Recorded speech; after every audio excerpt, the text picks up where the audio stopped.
मुख्यमंत्री महाराष्ट्र राज्य श्री अजित पवार साहेबांच्या हस्ते करण्यात आलेला आहे आणि ह्या ज्यावेळी उद्घाटन केल्यानंतर मुख्यमंत्री साहेबांनी पाहणी केली. ते पाहणी केल्यानंतर त्याच्या लक्षात काय गोष्टी आल्या, जसा की बिल्डिंगचा जे स्ट्रक्चर आहे त्याच्यामध्ये एक एंट्रीचे वेळी एक बीम टाकला गेला आहे. ते बीमची जे उंची आहे ते थोडी कमी आहे. असे प्रकारचे काही आर्किटेक्चरचे बद्दल टेक्निकल गोष्टी त्यांनी सांगितलेल्या आहे. बाकी त्यांनी खूप स्तुती पण केली आहे की छान मोठी बिल्डिंग बांधण्यात आलेली आहे आणि बिल्डिंगचा प्लॅन करतेवेळी बिल्डिंगला एका कोपऱ्यात ठेवला आहे, म्हणून बाकीची जे परिसरची जागा आहे ते खूप काही आपल्याला आता उपलब्ध आहे. त्याच्यात आपण जसा त्यांनी त्याचे भाषणात सुद्धा म्हणाले आहे की पुढील नजदीकी काळामध्ये 100 जे अधिकारी आणि अंमलदारासाठी आहे ते क्वार्टर जे आहे ते हायराईज बिल्डिंग्स म्हणून ते बांधले जाणार आहे आणि ते लँडस्केपिंग जे आहे हा 3-3.5 एकर जागाची ते पण छान पद्धतीने केली जाणार आहे. त्यांनी जे पुढील वाटचाली आहे इथले आर्किटेक्चरल आणि संस्थीकरणची त्याच्यासाठी शुभेच्छासुद्धा दिलेल्या आहे. सर, आपल्या नारायणगावमध्ये एक परीक्षा सुरक्षा म्हणून आहे, त्यांनी बरेचसे कोटी रुपये इथे जमा करून ऑनलाईनमध्ये किंवा अशा ह्याच्यामध्ये फ्रॉडमध्ये टाकले.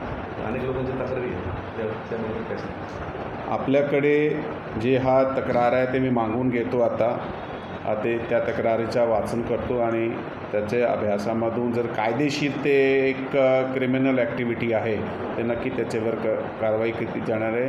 कुठल्याही प्रकारचा असा जे फ्रॉड्स वगैरे केले जातात त्याच्या विरुद्ध स्ट्रिक्ट कायदेशीर कारवाई केली जाणार आहे. साहेब, पुणे ग्रामीणचा पदभार स्वीकारलेला आहे, त्यासाठी आपल्याला शुभेच्छा.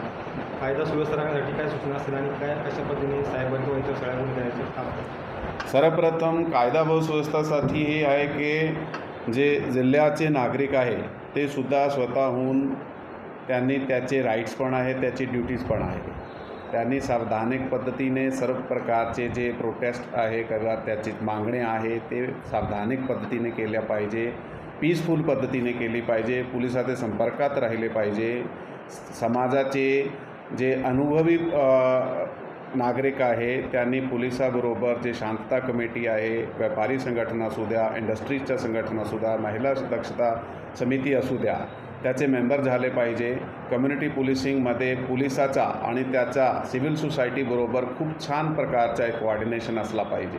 अशा प्रकारे लॉ अँड ऑर्डर जे आहे त्याला मॅनेज करण्यामध्ये त्यांना शांतपणे एक सोसायटी ठेवण्यासाठी खूप मदत होईल. क्राईमची पद्धतीने जसं आपण म्हणाला की आज रोजी सायबरचे आणि इकॉनॉमिक फ्रॉड जे आहे ते खूप सारे वाढलेले आहे. विशेष करून आता कोणी कुठेही जगाचे एका कोपऱ्यात बसून आपल्याला फोन करून विचारणार आहे की तुमच्या खात्यात एवढे पैसे आले, एवढे गेले, आपण त्याला माहिती देऊन बसतो. म्हणून नागरिकांमध्ये ते अवेअरनेस पसरणे खूप गरजेची आहे. त्यासाठी हे आमचीसुद्धा ड्युटी आहे, हे समाजाचे वेगवेगळे घटकाचीसुद्धा ड्युटी आहे की त्यांनी ज्यांना असे प्रकारची नॉलेज आहे ते पुढील आपले घरच्याला, शेजाऱ्याला, गावाचे पद्धतीने लेवलवर आणि शहरामध्ये, टाऊनमध्ये प्रत्येक ठिकाणी ते दिली पाहिजे. साहित्या नजदीकी काळात पब्लिश करणार आहे की नागरिकांना ते वाचला पाहिजे की सायबर फ्रॉडकडून जर आपल्याला सिक्युरिटी सुरक्षा पाहिजे तर कोणकोणते चेकलिस्ट तुमची स्वतःसाठी, तुमचे मोबाईल फोनसाठी, तुमचे लॅपटॉपसाठी किंवा तुमचे बँक अकाउंटसाठी तुमच्याकडे असली पाहिजे, ते आम्ही तुम्हाला प्रोव्हाइड करणार आहे. त्याच्याबरोबर दुसरे प्रकारचे आता आर्थिक फ्रॉड, जसं आपण सांगताय की लोकांकडून पैसे गोळा करणे, त्यांना विश्वासात घेऊन 1-2 वर्षात त्याच्याबरोबर मैत्री करून असे प्रकारचे आश्वासन देणे की बघा माझे 10 लाखाचे 20 लाख झालेले आहे 6 महिन्यामध्ये, तुम्ही जर माझ्याकडे गुंतवणूक केली तर तुमचे 20 लाखाचे जास्त होऊन जाईल. असे प्रकारे खूप सारे लोकांना विश्वासात घेऊन त्याचा विश्वासघात केला जाते. त्यासाठी सुद्धा आम्ही एक मोहीम जे आहे ते राबविणार आहे की नागरिकाने असे कुठल्याही प्रकारचे लोभात न पडता त्यांनी प्रामाणिक पद्धतीने ते जे त्याची फायनान्शियल मॅनेजमेंट आहे ते खात्री करून केली पाहिजे. असाही नुसता कोणाचे सांगण्यावरून सेव्हिंग आणि इन्व्हेस्टमेंटचे डिसिजन घेणे हे बरोबर नाही आहे. सर, तुमची काय आव्हानं असतील पुणे ग्रामीण मध्ये साधारण चार्ज घेतल्यानंतर कुठल्या योजना तुम्ही राबवणार आहात?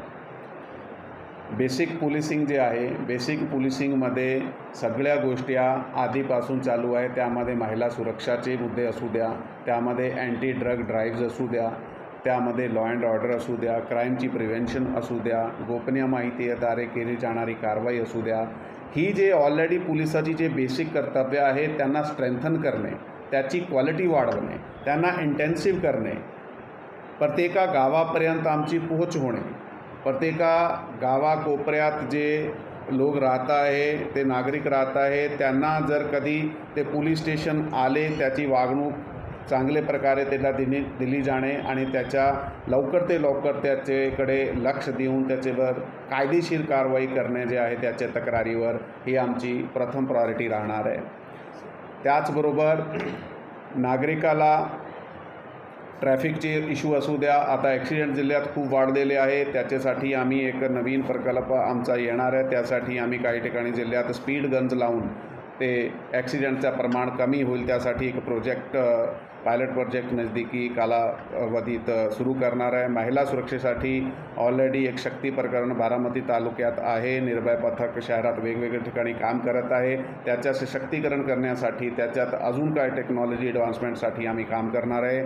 ज्या ज्या ठिकाणी CCTV कमी आहात, आता प्रत्येका ठिकाणी जिल्ह्याच्या भौगोलिक क्षेत्रफळ मोठा असल्याने प्रत्येका ठिकाणी शासकीय पद्धतीने कमी वेळात CCTV लावणे शक्य नाही आहे. तरी 2-3 तालुक्यात ऑलरेडी CCTVचे जे आहे लावण्याची एक मोहीम ते आहे सुरू आहे. ते लवकर ते संपूर्ण होणार आहे. नागरिकाला तीच आवाहन करणार आहे, तीच आम्ही नागरिकापर्यंत, व्यापाऱ्यापर्यंत, इंडस्ट्रीपर्यंत हे पोहोच करणार आहे की तुम्ही स्वतःची सुरक्षासाठी सुद्धा CCTV कॅमेरे प्रत्येका गावात, प्रत्येका शहरात, प्रत्येका कस्ब्यात आणि प्रत्येका रोडवर आणि चौकात लावले पाहिजे. असे प्रकारचा आम्ही आव्हान लोकाला सोबत घेऊन, सिव्हिल सोसायटीला सोबत घेऊन, कम्युनिटी पोलिसिंगला सोबत घेऊन एक चांगले प्रकारचा जे आहे सुरक्षित पुणे ग्रामीण जिल्हा वातावरण निर्माण करणं आहे, ज्यासाठी आम्ही वचनबद्ध आहात.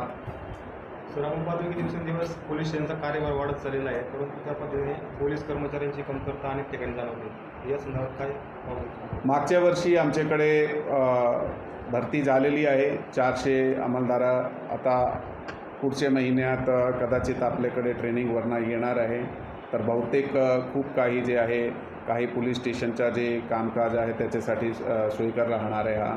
तसेच यापुढे जसा जसा वेकन्सीज रिकामी होत आहे किंवा अजून काही आम्हाला नवीन स्टाफची गरज आहे, त्यासाठी आमचा पत्रव्यवहार शासनाबरोबर कंटिन्युअस चालू आहे. त्याचा पण लवकर जे काय आहे समाधान केला जाणार आहे. इथे API पोस्ट आहे, अपग्रेड होईल की PI?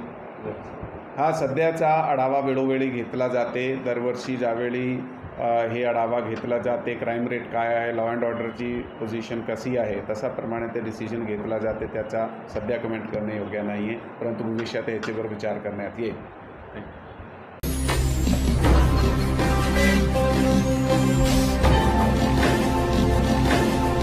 ताज्या घडामोडी आणि नवनवीन माहिती मिळवण्यासाठी समाज दर्पण या YouTube चॅनलला सबस्क्राईब करा आणि बेल आयकॉनवर क्लिक करा.